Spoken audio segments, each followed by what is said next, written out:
How's it going, everybody?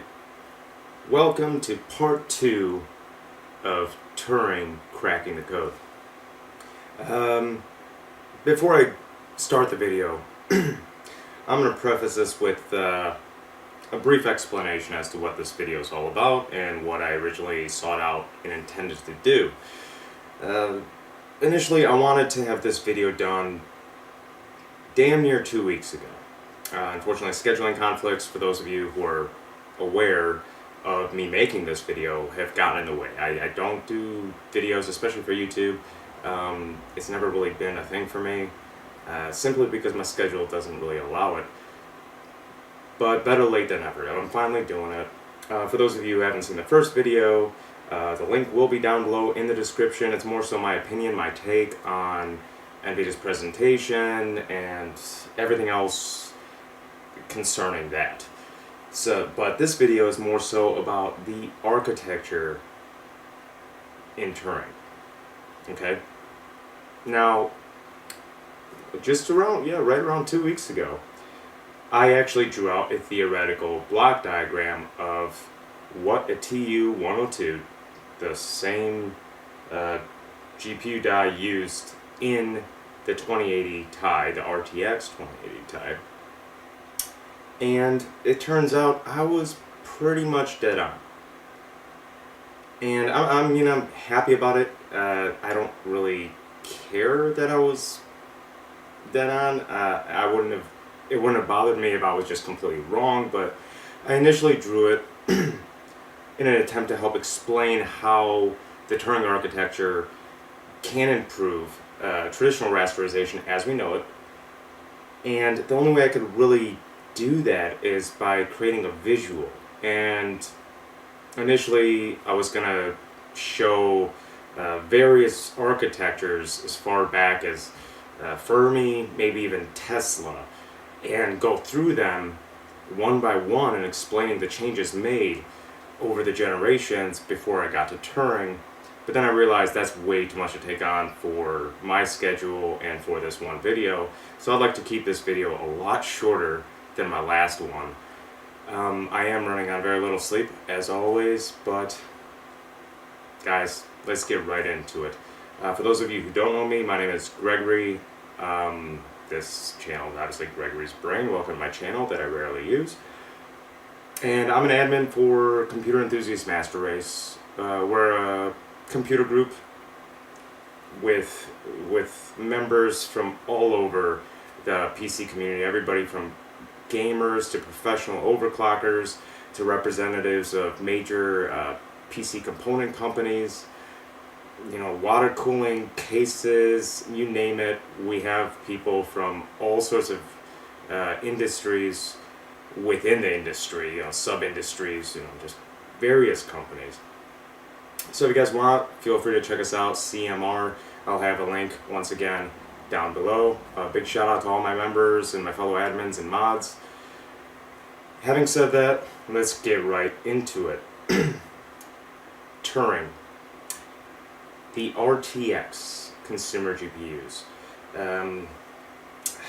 There's been a lot of backlash towards Nvidia for not showing any performance metrics, comparing the new 2080 Ti and the 2080 to the previous generation Pascal GTX 1080 and the 1080 Ti in any sort.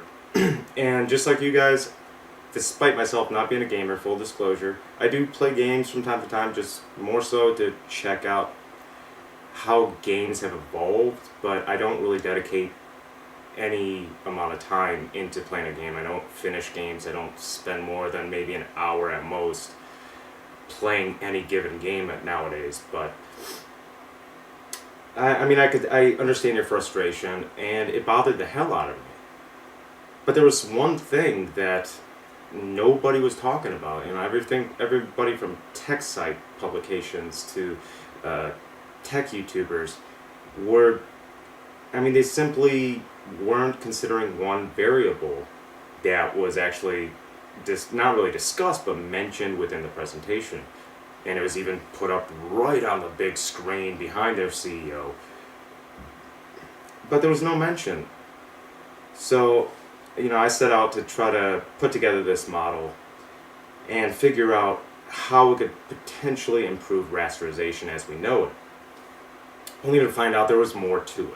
I mean, there was a lot of things added and changed within the Turing architecture when you compare it to Pascal. So everybody that decided to use like certain metrics like CUDA core count, theoretical floating point precision, at whatever clocks they were advertised at, and just these BS numbers and trying to come up with a formula and predict the performance increase in rasterization over the previous generation within a margin of error.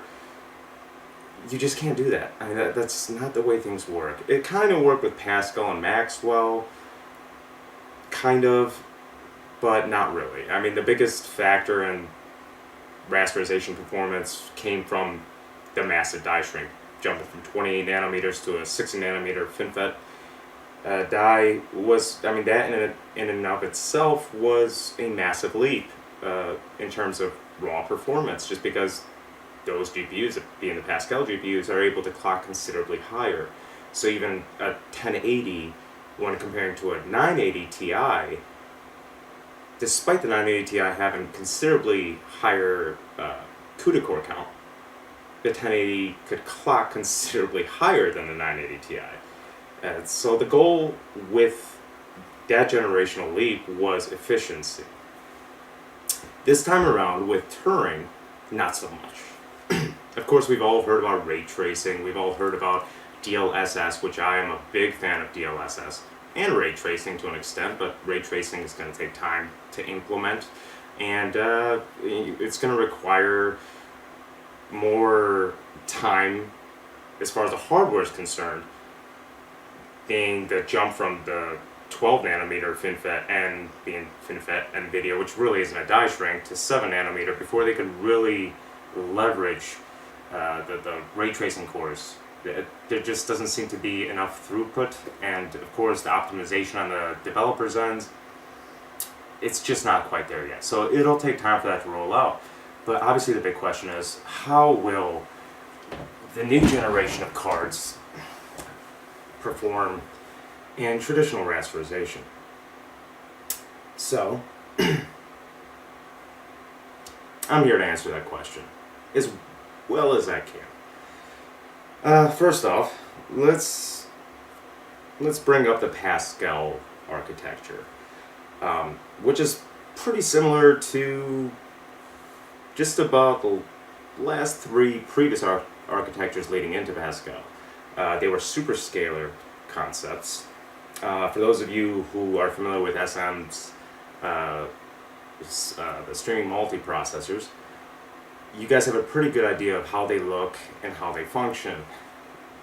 Every generation with a superscalar model, which started with Fermi, had a warp scheduler, which is where the actual threads and having the instructions to be executed are then stored and then sent to dispatch units. The reason it's a superscalar is because they actually split them into two. There's 2 dispatch units per warp scheduler. So, and they're able to execute 32 threads per clock. So, per clock, 32 threads are segmented into 2 different dispatch units with 16 threads each. Now, from there, they have to go into an operand crossbar, which then kind of sends these threads with their instructions ready to be executed to whichever type of execution unit it requires, being floating point or integer or SFU, special function unit, and it pretty much just goes from there. The thing is, back then the CUDA cores as we knew them, or ALUs, which are commonly referred to, integer arithmetic logic unit, could only pick one or the other. So gaming and rasterization, floating point computation is really the backbone of everything you see rendered in a video game. But there's still integer computation involved. Now, granted, a lot of it does get sent to the CPU, and the CPU does handle the majority of integer computation. With DirectX 12, however, it's really, the whole DirectX 12 platform was meant to take the burden off the CPU and put it onto the GPU. Not entirely, but more so. Just taking that overhead from the CPU and allowing the GPU to take care of it. And now, Nvidia has always performed, well, I'm not going to say terribly, but comparatively to AMD, especially with their async compute, which they did implement in Maxwell, second generation Maxwell being the 900 series, but the architecture could not support async compute, and with Pascal they were finally able to implement their version of async compute, and it showed a considerable jump in performance in DirectX 12. But at the same time, DirectX 12 with Nvidia GPUs never really fared well compared to AMD, and that's because Nvidia's integer performance has really been subpar, especially compared to AMD's. AMD has considerably better integer performance. So the way it used to work, when you get a floating point instruction with a group of floating point threads that require floating point computation, they lock up that whole block of cores. In Pascal, the SMs had 2 fragments, or 2 blocks per SM, with 32 cores each. Now, each one had its own dispatch or warp scheduler and 2 dispatch units each. So 16 and 16 in one block. If you needed just floating point computation, these 16 threads would be sent to one set of 16 cores, the other one would be sent to the other 16 cores.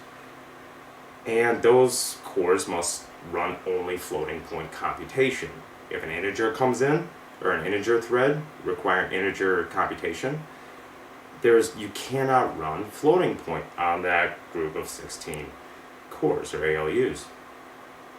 And they must be performed in what's known as lockstep, meaning they're executed in parallel.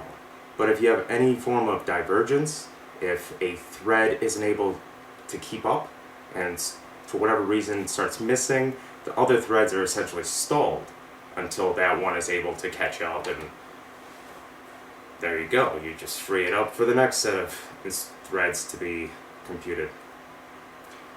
Now that's kind of been the way things have worked for a long time. With Turing, however, during the presentation, it stuck out to me, and I was really surprised that no one mentioned it. The CEO did mention the separation of integer and floating point cores. He had it right there, right behind him, 16 INT 32-bit integer cores plus 16 FP32, 16 floating point 32 cores. Why is that significant? Well, what they did was they kind of adopted the Volta SM model. They did away with the superscaler, so each warp scheduler only has 1 dispatch unit, but the dispatch unit's capable of 32 threads per clock, as opposed to prior generation dispatch units which handled 16 threads per clock. The warp scheduler itself is still pretty much the same, 32 threads per clock, but now with a single dispatch unit handling the same 32 threads per clock, it's able to send the information as needed without affecting really anything, not being a superscaler. But now, if you need raw floating point performance, and there's always going to be integer instructions needing to be computed, but if you need floating point precision, which all games pretty much are based off floating point computation, they're able to to execute all floating point instructions at full throughput. If a thread group requires integer computation, it has no effect on floating point computation. It doesn't lock up any set group of threads or cores whatsoever. So you get full floating point throughput. And integer computations are all done completely separately, which is kind of a big deal. And that's something no one ever really mentioned. Nvidia, I believe they projected something around a 32% performance gain just from that one change. I mean, this isn't really an average. This is probably best case scenario as far as raw throughput. And it'll vary from game to game, but it'll more so perform better in DirectX 12 scenarios. I believe personally, I do believe it's going to handle DirectX 12 far better than it ever has.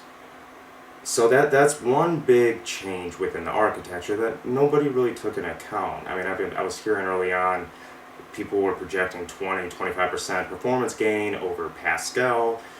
This is talking about the 2080 Ti and comparing it to the 1080 Ti, and not even really talking about the 2080, which people were initially projecting would be considerably slower than the 1080 Ti, which, yeah, you just can't use those types of metric, guys. It doesn't make sense. There's always some kind of change in the underlying architecture that may have an effect on rasterization, and then in Turing, there's quite a few of them. So that's one big factor that's going to affect traditional rasterization as we know it. Another big one, the cache. Essentially what Nvidia did was, first off, I mean, level 2 cache. It's basically the backbone of CPUs and GPUs. They doubled it, which may not seem like a big deal, throw a little more cache in there.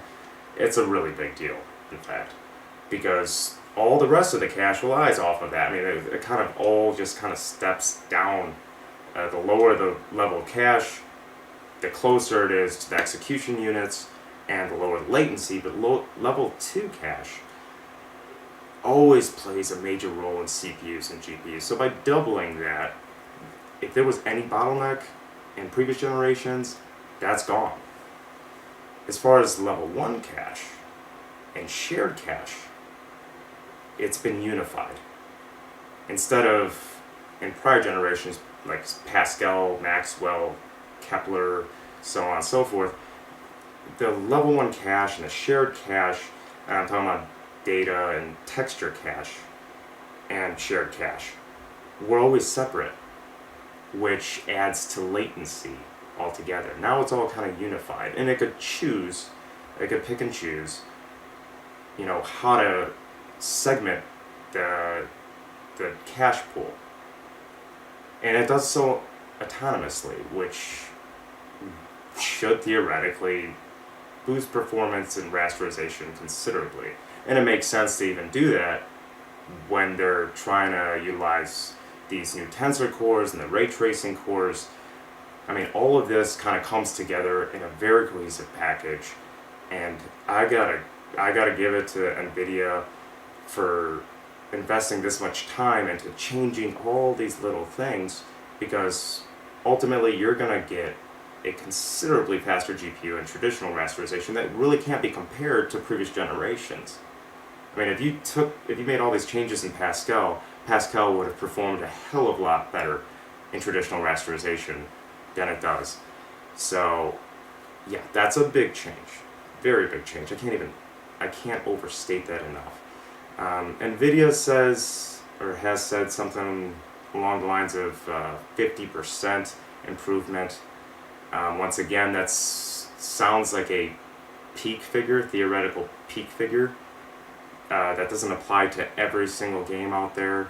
Some games will benefit more so than others, but having a unified cache pool, level 0, level 1, or level 1 cache pool is a big deal. as far as performance goes. What's next? Memory compression.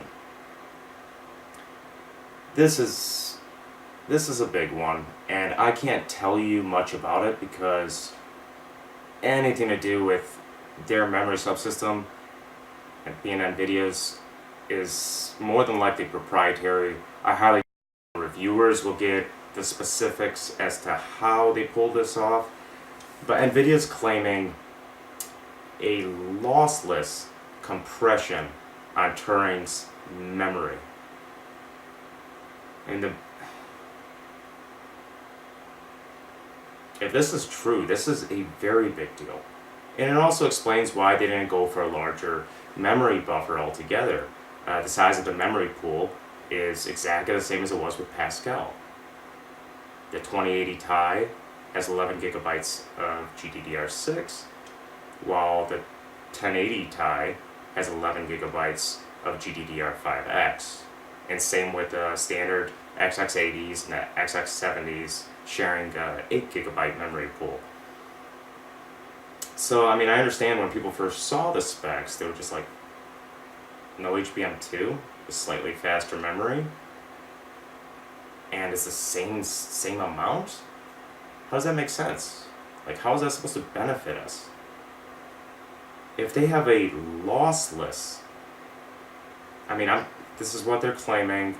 I don't know any specifics about it, but if there's lossless compression, the raw memory throughput, which in past generations is considered a theoretical figure, which you're taking the speed of the memory and you're taking into account the width of the memory bus to factor in the raw throughput, but it's always been theoretical. If they did in fact manage to create a lossless compression with their memory buffer, it's no longer theoretical throughput. It actually could be achieved. And now this is a very big deal, especially for all you 4K gamers out there. This could be game changing, and you know, this is going to be something that they're going to adopt for all future generations of GPUs to come. So yes, this is a huge game changer.